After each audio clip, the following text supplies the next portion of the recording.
পেছনের অংশ শক্ত করে চেপে ধরে চোখ বুজে নিল।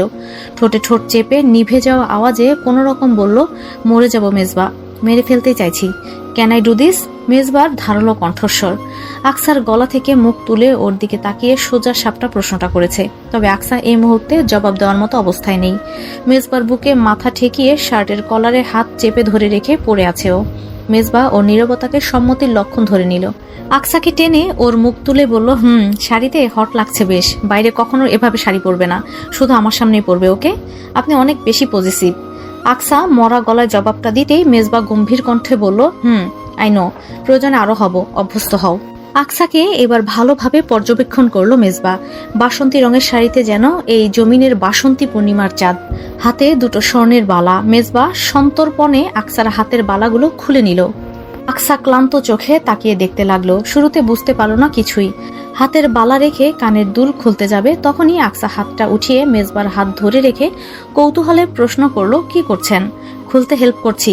আই মিন, এগুলো পরে ঘুমাবে কিভাবে, তাই সহযোগিতার হাত বাড়িয়ে দিলাম তোমার জন্য।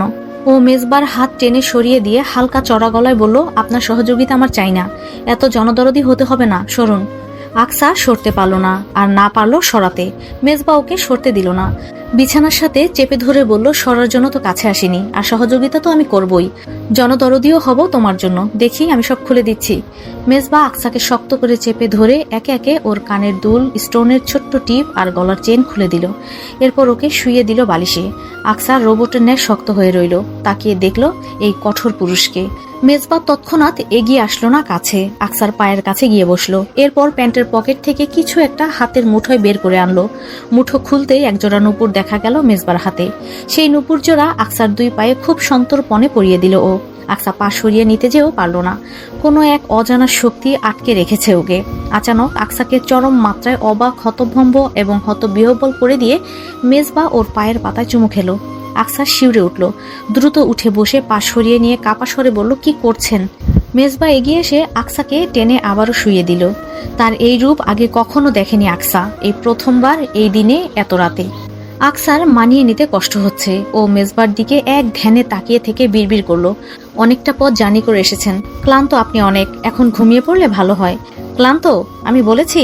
মেজবা দাঁতে দাঁত পিষে রুডো স্বরে প্রশ্নটা করতেই আকসা চুপ হয়ে যায়, আর কোনো আওয়াজ করে না। মেজবা এবার আকসার কাছে এগোয়, ওর মাথার কাছে এক হাত রেখে অপর হাত থুতনিতে রাখে।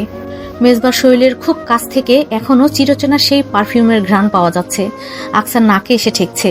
ক্রমশই বিমোহিত হচ্ছে ও, নিজেকে যেন হারিয়ে ফেলছে। মেজবা ধীরে ধীরে থুতনি থেকে হাতটা বুকে লেপ্টে থাকা শাড়ির আঁচলের ওপর রাখতেই আকসা কেঁদে ফেলে প্রায়।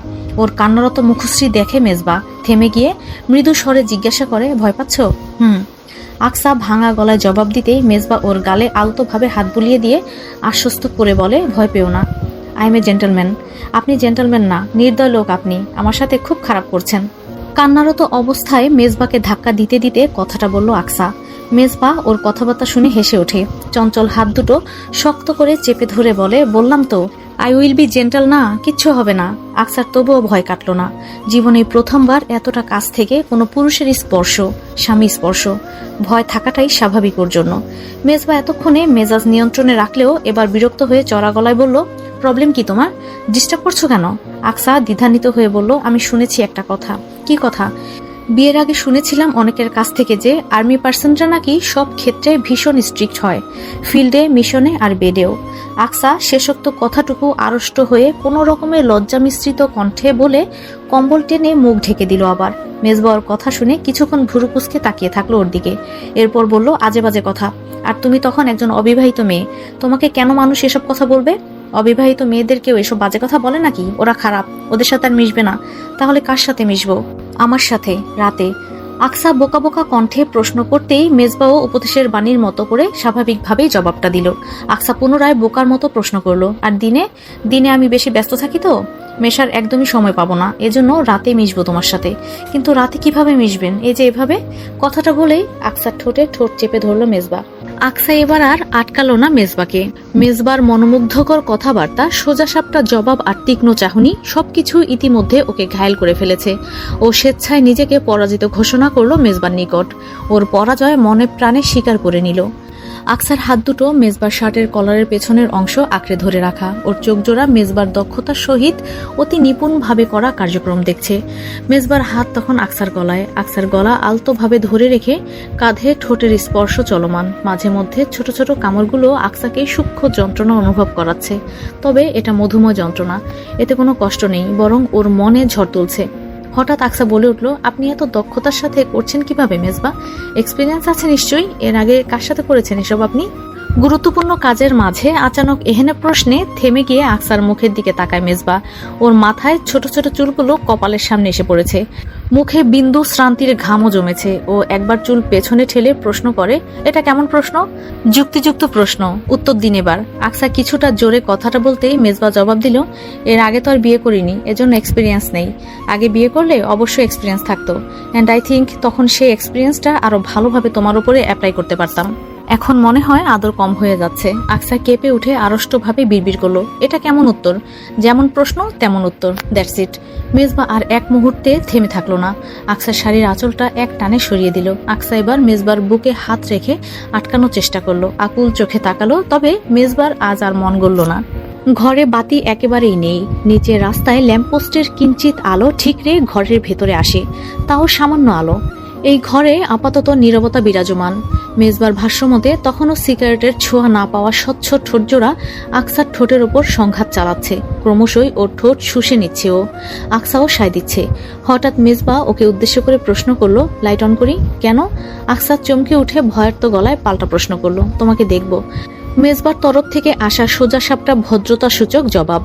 আকসা নিজেকে সামলে নিয়ে উৎকণ্ঠার সহিত বলল, না প্লিজ, আমার শরীরে আমি এভাবেই দেখব। পোশাকে তো অল টাইমই দেখি ভাই, ওভাবে দেখতে চাইলে দিনেই দেখতে পারতাম।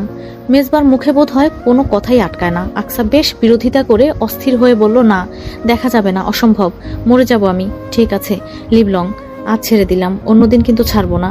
আকসার কোমরে সরুভাবে আঙ্গুল চালিয়ে নকশা আঁকতে লাগলো মেজবা। আকসা এক ধ্যানে দেখছে ওকে। এতক্ষণে যেই ভয় আর জড়তা কাজ করছিল মনে, সেটা এখন বিমোহনে পরিণত হয়েছে। আকসার মনে হচ্ছে এভাবে যদি জনম জনম কেটে যেত দুজনে একসাথে, কখনো আর দূরে থাকতে হতো না। তবে এই দূরত্ব কি এত সহজেই মিটবে? ওর মনের সংশয় বাড়ে, তবু এই সম্মোহন যেন কাটে না। মেজবার প্রতিনিয়ত গাঢ় থেকে গাঢ়তর হতে থাকা স্পর্শ অমান্য করা যায় না। কোনো এক অদ্ভুত সম্মোহনে ধীরে ধীরে গ্রাস করে নিতে চায় আকসার ধ্যান জ্ঞান সমস্ত কিছু। আকসা তবুও ভেতরকার সুপ্ত নারী শক্তির জোর দ্বারা এই সম্মোহনকে ভেদ করে বলে ওঠে, আমার সাথে এসব কেন করছেন মেজবা? কেন ছুঁয়েছেন আমাকে? আপনি তো আমাকে ভালোবাসেন না। উফ ভাই, চুপ করো, এখন ডিস্টার্ব করো না, যা করছি করতে দাও, ভালো পরে বাসবো। তার মানে এখন বাসেন না, পরে বাসবো? মেজবা গম্ভীর গলায় জবাব দিতেই আকসা পুনরায় চটপট করে বলে উঠল, পরে বাসবেন মানে? পরে তো নাও বাসতে পারেন। চুপ, একদম চুপ, মাথা খারাপ করে দিল আমার। আকসার ঠোঁটে আঙ্গুল চেপে ধরে ধমকে উঠল মেজবা। আকসা সিটিয়ে গেল মেজবার বুকে, ওকে আরো শক্ত করে বুকের সাথে মিশিয়ে নেওয়া হলো। এরপর কপালে আলতো করে একটা চুমু খেলো মেজবা। প্রবাদে আছে, পুরুষ মানুষ কপালে চুমু খেয়ে নারীর মস্তিষ্ক হতে জ্ঞান শুষে নেয়। আকসার ক্ষেত্রেও যেন ঠিক তাই হলো। এই মুহূর্তে বোধ বুদ্ধি পুরোটাই লোপ পেল ওর। এবার ও আর একটা কথাও বলল না, সামান্য নড়াচড়াও করলো না। মেজবার গলা জাপটে জড়িয়ে ধরে ও শরীরের সাথে লেপটে রইল। সকাল থেকে বাড়িতে হৈরই পড়েছে।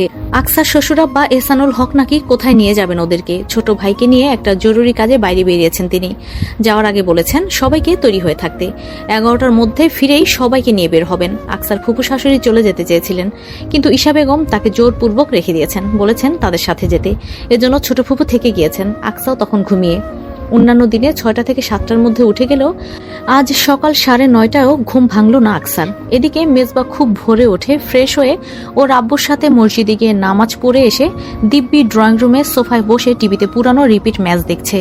ঈশা বেগম ননদ যাকে নিয়ে রান্নাঘরে সকালে নাস্তা বানাচ্ছিলেন। জেমিও রান্নাঘরেই বসে, ওর কোলে আয়ন কান্নাকাটি করছে। মাকে বলে আয়নের জন্য ফিডার তৈরি করার জন্য পানি গরম করতে দিয়েছে জেমি। আয়নের কান্না থামানোর চেষ্টা করছে ও। মিহি ছাদে ছিল রিমুর সাথে। ছাদ থেকে নেমে রান্নাঘরে এসে উকিঝুঁকি দিয়ে দেখলো একবার, তারপর হঠাৎ মামিকে জিজ্ঞাসা করলো, মামি, ভাবি কোথায়? এখনো ওঠেনি? মিহির কথায় এবার আকসার কথা খেয়াল হলো সবার।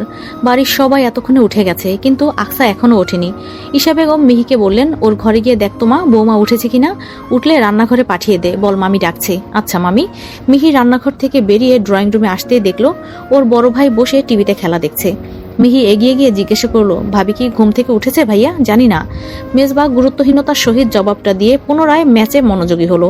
এমনভাবে মিহির প্রশ্নের জবাবটা দিল যেন ও তোয়াক্কাই করছে না। মিহি দ্বিধান্বিত হয়ে ভাইয়ার ঘরে গেল, গিয়ে দেখলো ওর ভাবি তখনও কম্বল মুড়ি দিয়ে ঘুমিয়ে। মিহি গিয়ে আকসাকে ডেকে তুলল। এমনিতেই রাতে ভালো ঘুম হয়নি আকসার, সর্বনিম্ন 7 ঘন্টা ঘুম হওয়া দরকার, সেটাও হয়নি। রাত 3:30টার পর ঘুমিয়েছে ও। আরও কমপক্ষে 2 ঘন্টা ঘুম হওয়া বাঞ্ছনীয় ছিল। তার আগেই আচানক কারো ডাকে ঘুম ভাঙাতে ও